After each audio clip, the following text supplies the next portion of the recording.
The ability to focus is a super skill in 21st century. The longer you can focus on something, the better. But more importantly, the faster you can get into the focus zone, the higher your chances of success are in any field of life. Hey guys, I'm Anudeep Sharma and I work as a software engineer by the day and I make these YouTube videos in the night.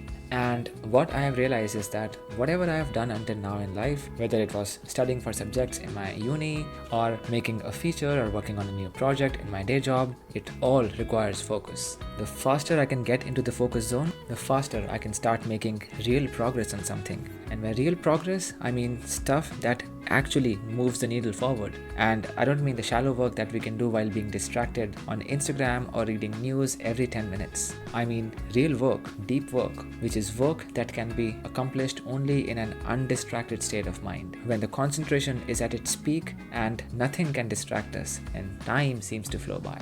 Well, in this video, we are going to see exactly this, how you can get more into these flow states and faster. Let's get started. I have talked about the principle of golden hour in a previous video, so let's pause and go over what the golden hour is real quick. Talking of asking correctly, let me first explain quickly what the golden hour is. So golden hour in productivity is the first hour or the first couple of hours or the first work session, whatever you want to call it, where you yourself are trying to solve the problem without anybody's help. So you gather all the resources, as many resources as you can, you make sense of the information, you understand the problem, and then you give it a shot. And this process may result in you not being able to solve the problem completely or not being able to solve it at all. Okay, so here I go on to discuss how you can approach other people to ask for help in your workplace or in life in general. But what I want to mention here is, just before you go and ask them for help, just reflect for a couple of minutes on the task that you were working on and see if you were able to make any meaningful progress on the task. If your answer is yes, then congratulations, you are already in flow state, because it is only in flow state that we are able to make meaningful progress on a task, that we are able to actually move the needle forward, at least most of the times. But chances are that you were not in flow state, and that is the reason why you're watching this video, right? Either of the two things are happening. One, in that case, you are either stuck, which means that the task you're doing is very difficult for you. And second, you are very bored. That means that the task that you're doing is very easy for you. In the first case, when you are stuck, you are not able to make meaningful progress on the task at hand. This simply means that the difficulty of the task does not match your experience or skill level. There is a considerable difference between the two. The task is simply too difficult for you to handle. And that's fine. That's absolutely okay. There is no need to be ashamed of. Hey, we are all humans. We all learn by doing and through experience. And the expert was also once a beginner. And if you do find yourself in such a situation, you need help. You can contact a senior, a colleague, your teammate, or other people who have worked on similar tasks, and they can easily help you get started because they have already been in that position. Like I always say, rocket science is also just science and everything is solvable. One other reason that you're also feeling stuck is that you're handling way more than you can actually handle. At least for me, it has happened that just breaking a big task into smaller and smaller subtasks to the point that I can actually see and visualize what I will be working on, and I can see the end result of it. When I do this, everything just starts to make sense and I can instantly get started, and it becomes easier to get into the flow state. In the second case, when you're feeling bored, this just means that your skill levels exceed the difficulty of the task. And in this case, it's good news. You have progressed.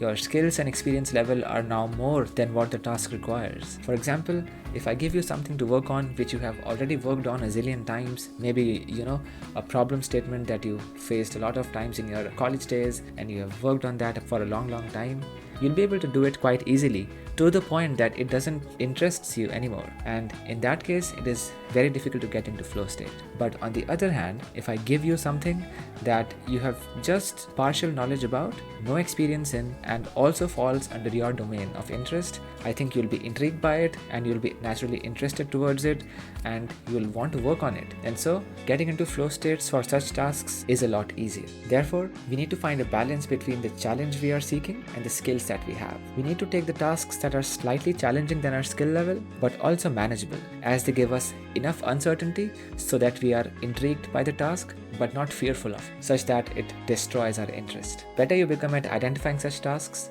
the better it is for you to get into flow state. I have talked about this concept too in a previous video, so let's revisit where I'm talking about calendar blocking to know what the hell this 10-minute momentum thing is.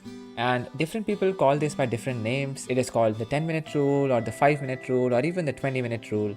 But basically, the idea is that you force yourself to work on a particular thing for a short amount of time to overcome the initial resistance. Most of the time, the reason we are procrastinating is not because the task is hard, but because we are too lazy to just get started. There is just an inherent resistance to starting something new that is ingrained in our DNAs. It is just a survival instinct. Back in the day, in the tribal times, if you went on to explore a new part of the jungle and left your clan behind, there are high chances that you are gonna get eaten by a lion or something. But if you stayed safe, if you stayed with your clan, if you stayed where you are, you might as well live.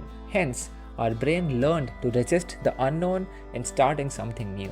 You see, the humans have become civilized only a few hundred years back, and we still carry our caveman minds around. But fortunately, the modern world is a much more safer place, and to be honest, it rewards choices and careers that are more risk-taking and endeavors that are more adventurous. Now, over time, I've realized that I don't need to fight my natural instincts. I don't need to go against my genes. And this is something that I keep in my mind every time I have a calendar slot and I have to get to work, but I just don't feel like working on it. I just tell myself that I'm only gonna push through the first 10 minutes on working on this thing, and even after that, if I don't feel like working, I can just drop it. But most often, I just tend to continue working on the thing for hours. The only catch is, for the initial 10 minutes, I have to just push through. I have to just build the initial momentum, and I just have to not allow to leak my concentration onto scrolling Instagram or TikTok. It's like starting a giant flywheel.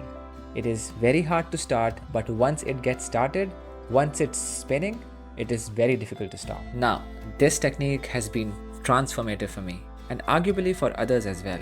And it is important in this context of flow state. Even if you have found the optimal difficulty level of the task that you want to work on, there are so many inherent distractions in this modern world, and it takes some forced effort, if I may. It is sort of an activation energy mechanism where we need to force ourselves to do a particular thing for a short amount of time in order to do that thing for a long amount of time with a lot less effort, if that makes sense. So what I do is I just make a rule for myself that I'm not gonna do anything but the thing that I'm supposed to do for the next 10 minutes, and this helps me start my engines and get started and get going. It's sort of a warm-up exercise, and most of the times I do not stop at the 10-minute mark. I go on until I have fully exhausted my brain power till the 2-hour, 3-hour time block. So if you are careful enough to select tasks that are of optimal difficulty level, which are not too difficult, not too daunting, yet challenging, and if you are willing to just stick to doing the task,